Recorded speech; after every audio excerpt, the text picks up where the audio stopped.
بینہما بالعدل واقسطوا، فریقین کے درمیان عدل و انصاف کا فیصلہ کرو، اس لیے کہ ان اللہ یحب المقسطین، اللہ تبارک و تعالی انصاف کرنے والوں کو پسند فرماتے ہیں۔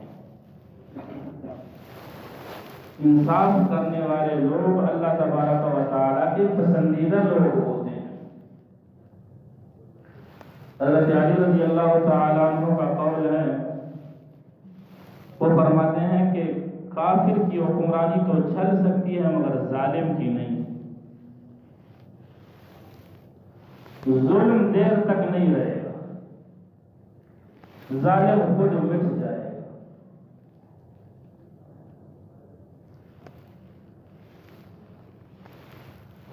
دوسری آیت میں ہے اللہ تبارک و تعالیٰ کا ارشاد ہے وَإِذَا قُلْتُمْ فَاعْدِلُوا وَلَوْ كَانَ ذَا قُرْبَىٰ، جب کسی کے بارے میں گفتگو کرو، فریقین کے درمیان کچھ کہو تو انصاف کی بات کہو، اگرچہ وہ بات تمہارے قریبی رشتہ دار کے مخالف ہو۔ یہ خیال مت کرو کہ فریقین میں سے ایک میرا رشتہ دار ہے اور دوسرا پرایا ہے۔ ہمارے قاضی حضرات صرف ظلم نہیں کرتا ہے، ہر بندہ ظلم میں پھنسا ہوا ہے، بس یہ ہے کہ ہم کہتے ہیں وہ ظالم ہے، یہ آیت میں ہے نظر آ رہا ہے کہ ہمارے طرف ہے اللہ یأمر بالعدل والاحسان۔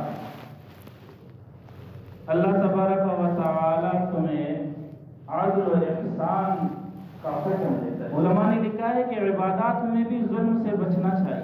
عدل عربی کا لفظ ہے، قرآن کا اصطلاح۔ مثلا عبادات اللہ کے حقوق ہے، اللہ کے حق کو اسے اللہ تبارک و تعالی کے ناموں میں سے ایک نام عادل ہے، جو نماز نہ پڑھے اللہ کا حق نہیں دے رہا ہے نا، روک رہا ہے کرنے والا ہے۔ اللہ اکیلا ہے، کسی کو اس کے ساتھ شریک علیہ السلام کے اسماء نہیں دے رہا ہے، ایک مبارک عادل ظلم ہے، ان الشرک لظلم عظیم، یعنی اللہ کے رسول انصاف کرنے والے تھے۔